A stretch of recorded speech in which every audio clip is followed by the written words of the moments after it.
3-5 the beat, Miami's do that one for hip hop, R&B, and the Breakfast Club. Want to welcome Dr. DrWilkerson. How are you? Hi, doing well, doing well. Thanks for having me on Well, listen, 103.5. For sure, man. I know we tried to conduct the interview before and was a little unsuccessful. That's why we switched it up now, and this is working out perfectly for us both. Glad to have you. Can you give my audience a little history, a little background on you?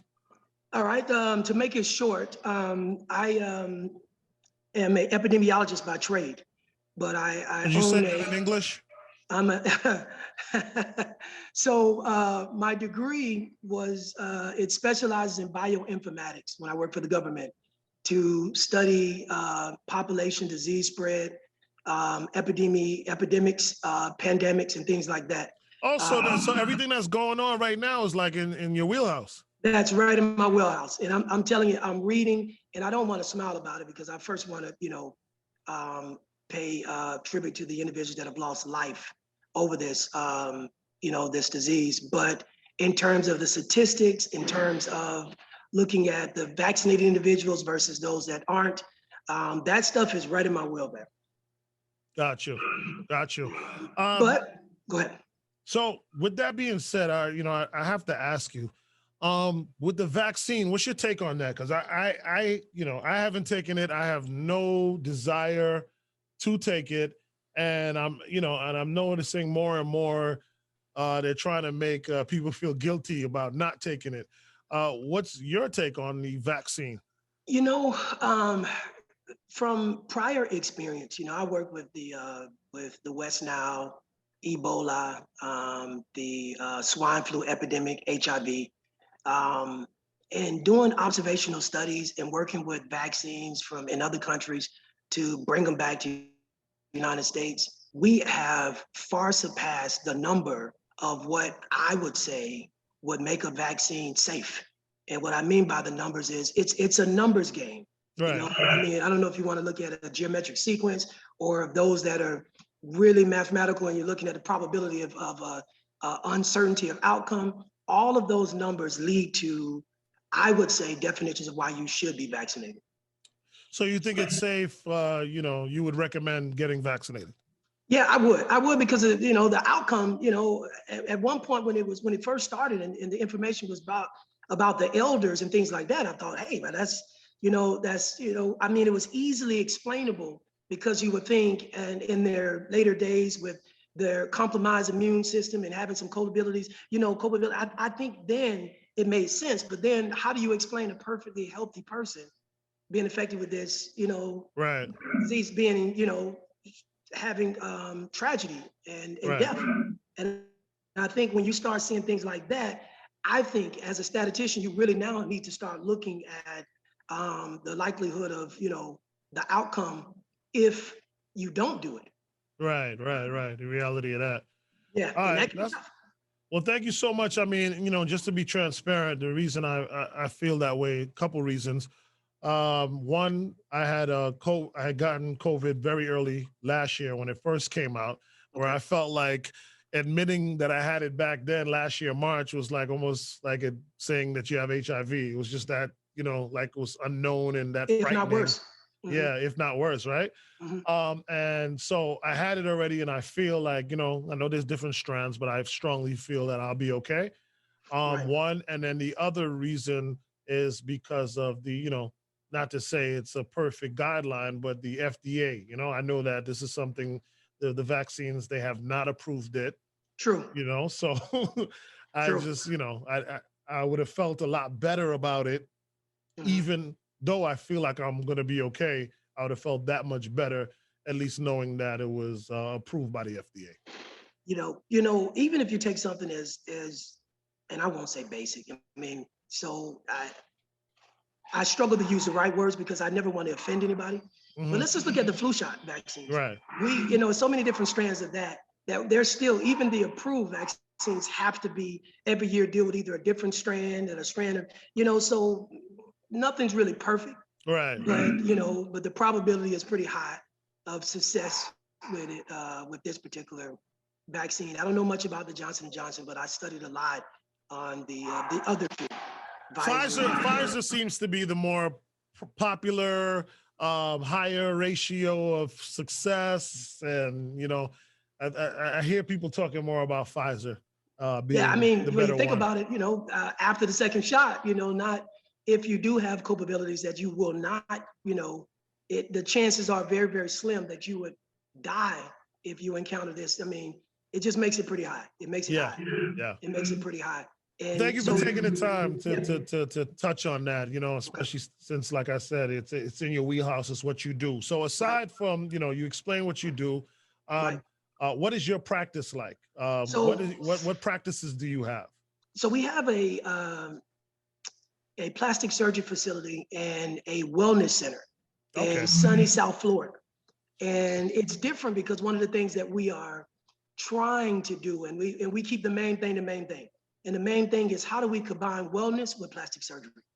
And the mindset is to point to individuals that we deal with on the everyday.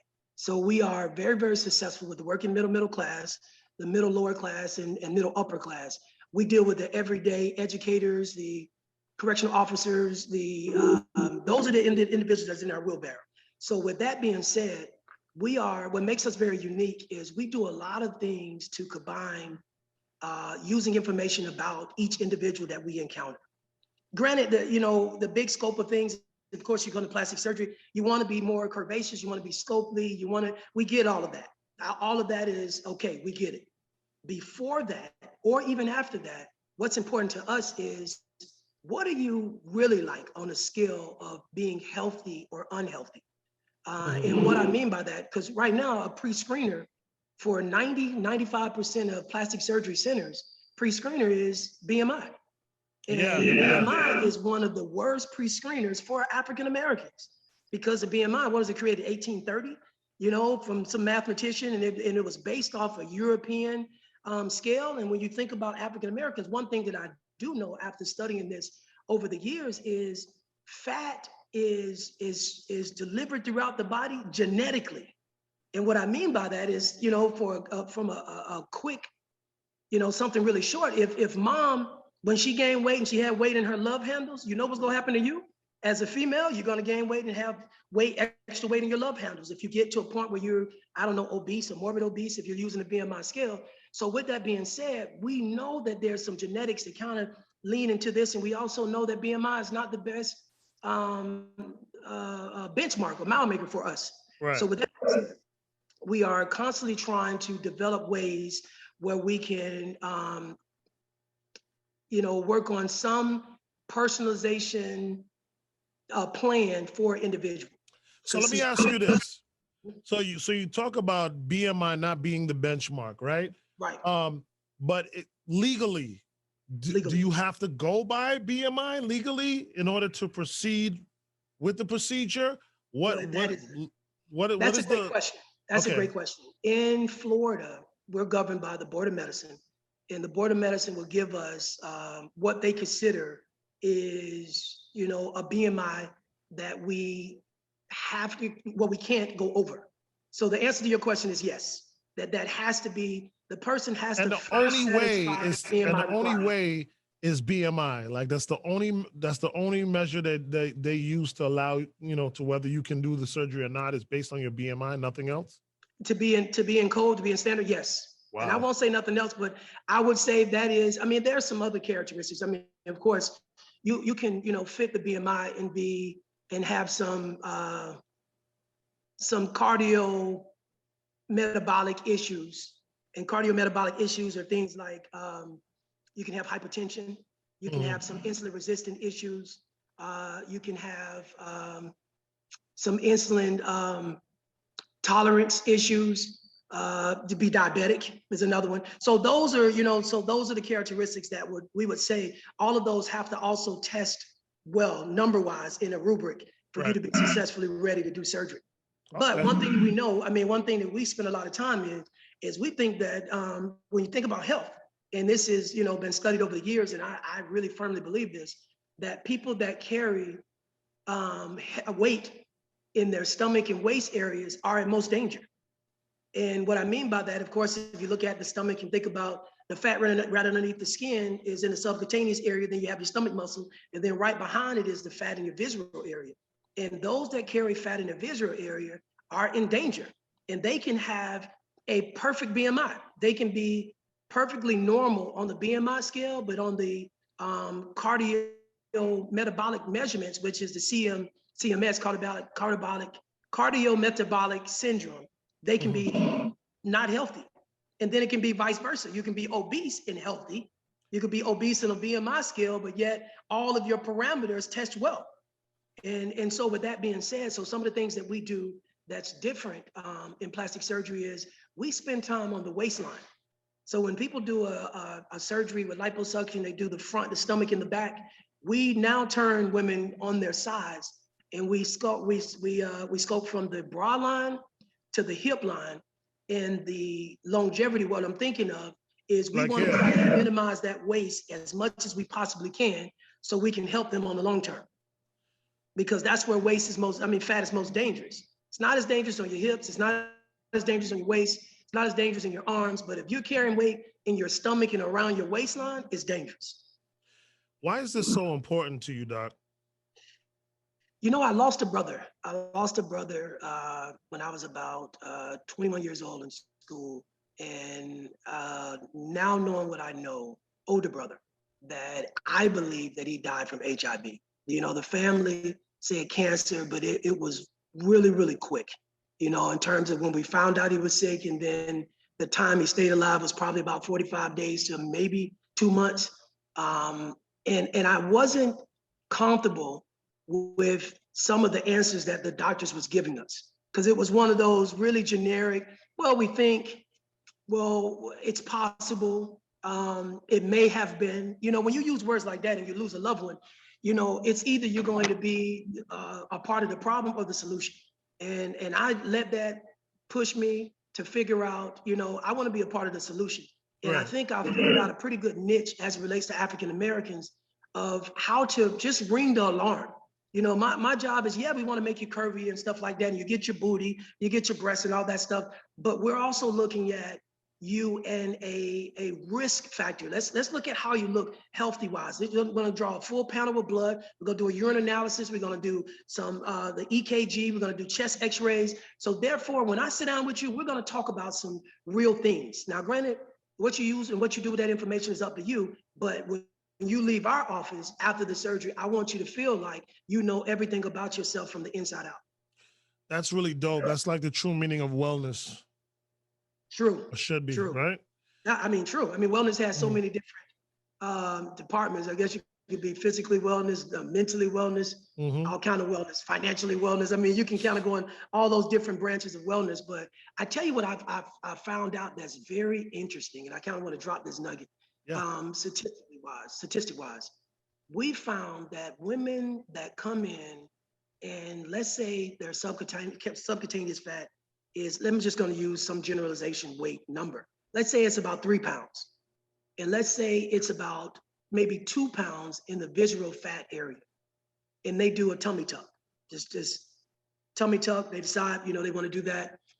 And what we've learned after the outcome of the surgery, and let's say all the swelling and stuff goes down, and we're about maybe a month out, what that does to a woman mentally, with her appearance changing, what we've learned, and when they come back for 3-month follow-ups and 6-month follow-ups, when we get a chance to then now do some more blood work and also to do some more scanning of the body and things like that, we've learned that because they make different decisions when they look healthy, that mentally they start to do things that would actually access them to get to being more healthy individuals, because now their choices are different. What they eat, when they eat. Now they might say that they're trying to keep their frame, but longevity, they're actually adding years to their life. And it's amazing when you think of it from that perspective. And the same thing with liposuction. You know, you take a person that didn't have a shape and you give them a shape, and now they're getting adored everywhere they go when they're going in places. Now it's important about eating at 10 o'clock. You just spent $7,000. Now I'm going to watch what I do. And that is really helping us long term, because that mental wellness is awesome. It's awesome. Where are you located? Where do you how does the service work? Is there a website people get started on? Yeah, yep. It is. So we're located in Broward, Florida. So our address is 4101 South Hospital Drive. The name of the company is called The Best You Now. Our Say that wellness, again. Say that again. the Best You Now Cosmetic Surgery Center. The Best You Now. We're on Instagram under the Best You Now .official on Instagram. You can also look us up on Facebook. We have a couple of different Facebook groups, the Best You Now Bestie groups, and Best You Now fan, things like that. Also, we also have a wellness, 360 Wellness. And in the wellness is where we do a lot of, I mean, we're probably the only surgery center that does a full body assessment outside of just blood work and BMI. So we do the assessment on patients before surgery because it's important for them to know, going into this, that it's more than just a big butt and small waist, but we're located in Broward. We have been in business 17 years. We're accredited in a couple of different accreditations. As relates, we're one of the only Black-owned surgery centers with the type of accreditations that we have in South Florida. We're here to help individuals. We're here to be different. We're here to give people a definition of bigger than just a butt and bigger than just a small waist. So do you handle the surgeries? Do you have a team? How does that work? So I'm not an MD, so I'm a PhD. Mm-hmm. So I do not handle the surgeries. We have 7 board certified plastic surgeons. We also have a field doctor that does our pre-ops and post-ops and things like that. So we have a team of surgeons that, so we do a lot of things that's different. Like, for example, I'm working on an article that I'm in to write that's considered a super safe BBL. The Brazilian butt lift surgery is more riskier than all of the other plastic surgery procedures put together. Wow. So if you think about arm lift, leg lift, nose, rhinoplasties, brachioplasties, abdominoplasties, you can go down the list. You can add all of those together and it's still not riskier than the BBL. Why is that? And with that being said, it's because a long time you're going blind. You have plastic surgeons that they remove the fat from your body and they're injecting fat in your butt with the hope of not penetrating the vessel, not penetrating your gluteus maximus muscle. But what we've done to make the BBL super safe is we do ultrasounds on the buttocks. We lay you down, we do an ultrasound to ascertain the depth and where your muscle, your gluteus maximus muscle is, and also the subcutaneous fat between your muscle and the skin on the top of the butt. It gives us very, very, very good angles to traject in terms of how we input the fat to stay well away from vessels, from the butt itself. Nice. Now, let me give you the negatives. Now, the positive is it's super safe. We minimize risk almost 75%. Now, the negative is you cannot have a gigantic butt because the skin will not go but so far from the butt muscle itself. So you can only go just so big. So that gigantic, we're normally pretty good at waistline ratios 1-to-2, maybe 1 to 2.5. So if your waist is about 20 inches, we can do a waist. If your waist is about 20 inches, we can do hip maybe about 40 to, or maybe even 60, something like that, 1 to 2 or 1 to 2.5. You have a very nice butt. It just wouldn't be some, it wouldn't be a badunk-a-dunk.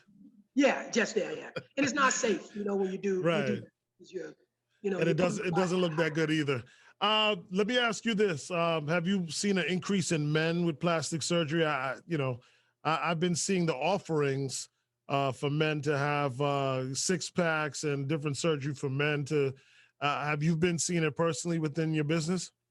I'm glad you brought that up. So yes, we've seen the I'm pretty good at this interviewing thing, ain't You are. You got some good questions.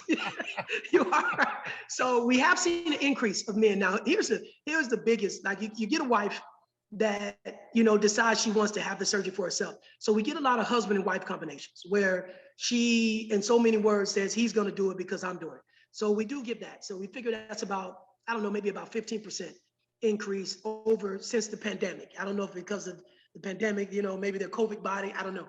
But we're definitely getting that increase.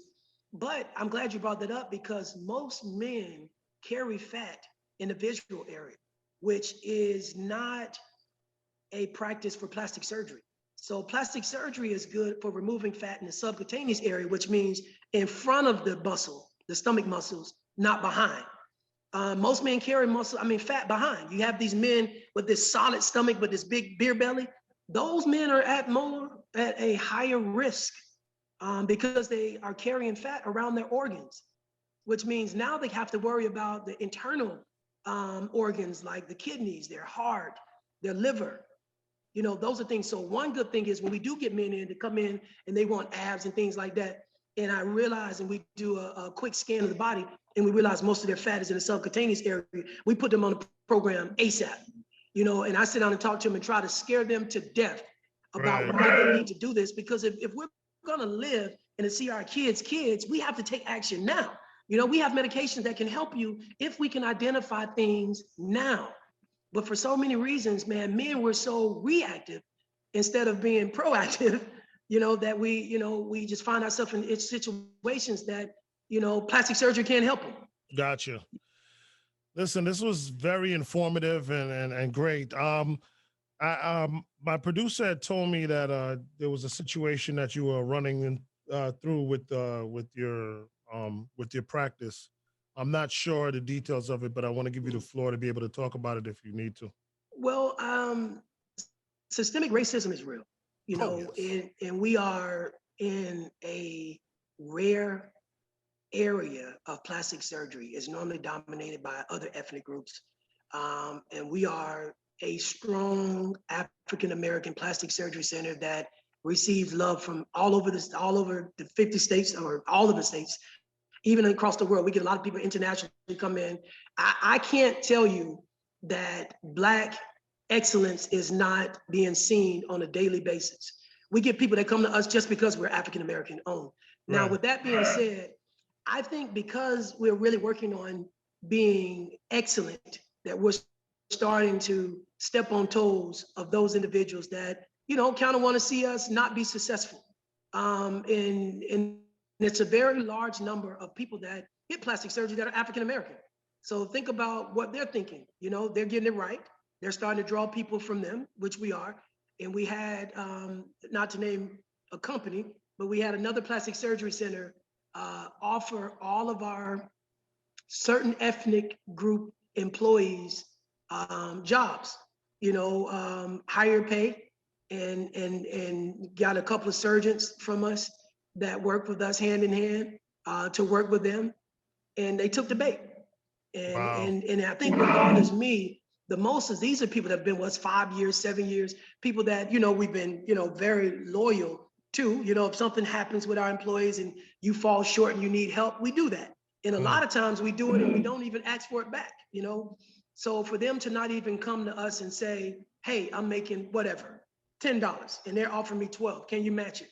And they didn't. And we, we got a lot of severance. That's a South Florida thing. Even as a restaurant owner, I deal with that, and that kind of a way as well. The dollar more and they out of here, and they not even giving you any kind of opportunity. No matter what you offer, no matter what and I tell you what else is bad. We would interview. We would have put some job listings up, and we would interview and offer some different ethnic groups jobs. And when they find out that it's Black owned, because I don't do the interviewing, we hire a company to do it. So when they, find out it's Black owned, they either won't show up or they won't accept the offer. When they verbally accepted it in our office, but then when we sent from the writing that they wouldn't accept the offer, knowing, who they are. Who we are, rather. Well, I encourage you to keep pushing through all these little setbacks and things that are happening, because that's only going to make your success story all that better to hear, and encourage others to keep, pushing through. Us as us being Black people, this is something that we're pretty used to at this point, adversity and everything that comes with it. So it's unfortunate you have to go through that, but this is, is what is going to continue to make you great and be a part of your story of how you overcome all these different things and continue to be successful. Right. They're making us better. They're making us better. We're learning so much from ourselves. You realize that there's a couple of ways that you can handle it. You can handle it. I would love to say that I was born in, the ghetto and the projects and stuff like that, but I wasn't. That wasn't my, my upbringing. But then the other way is when they go low, like Michelle Obama said, when they go low, we go high. Right. And I think what it's done is it's pushed me to read a lot more, pushed me to pray a lot more, pushed me to a smaller circle, realizing that you just can't trust anybody, and that people that, celebrate your victories can walk out on you tomorrow, Yeah. No matter what they're getting paid, no matter what you have done for them. But I tell you what I have learned is Black excellence. Like when I tell you I'm so in love with Black people have shown me that in spite of it all, in spite of the surgeons leaving us, in spite of us losing surgeons, and one of them we literally had to get rid of because of patient care type issues, we have some outstanding individuals, from character, from support. I mean, it has been amazing. Now, one of the things that we do as a company is when we find out that one of the patients have a business, entrepreneur and stuff like that, entrepreneurship, or trying, I don't care what it is, we support them. I can't say I don't care what it is. Of course, I mean, I do care what it is. I got a strip club, Doc. What's up? Come support it. We try to support it. We get people that, have restaurants and delivery food, and I order food for the staff. Right. One of the guys had a food truck. We asked him to pull the truck up and we do it. We had a guy that does a car wash. Hey, bring your people and wash all the employees' cars. I love it. I try to do the same thing. And I think because we've been doing it for so long, that now I believe that we're starting to be noticed by our own people, because we are for the people, by the people. You know what I mean? It's just like, what's that old FUBU? Yeah, FUBU, for you, by you. Yeah. Yes. Was it for us, by us, something like that? Yes. That's how we are. I mean, and that's what it is. I mean, and that's how it should be. Black surgeons. So if it's some Black surgeons out there, man, we have the people. We're very, very safe. We don't take risks. We're ready. We're ready for the right individuals. All right, just tell everybody the name of the business again, and how they, the website, how they could get in contact with you. All right, so the name of the company is The Best You Now, and we're a boutique now. We're not a factory. We only do about 30 cases a week. We want to love on you a little bit. We want to know more about you. Then 360 Wellness is our partner, sister company for wellness. You can reach us on Instagram on thebestyounow.official, thebestyounow.com. lounge360wellness.com. You can reach us on that way as well. And hey, I'm looking forward to more Black excellence. I'm looking forward to, we're winning the reality world. We're winning the Instagram influencer world. We're winning. So the people we touch, so for example, if we get one person to call center, we end up doing about 40 to 50 people. What makes us different is math and statistics. We do a lot of predictability models. We do a lot of statistical analysis as it relates to, if we seen someone close to you, look like you, skin laxity, we test all of that to put you in a position to win. That's what's up.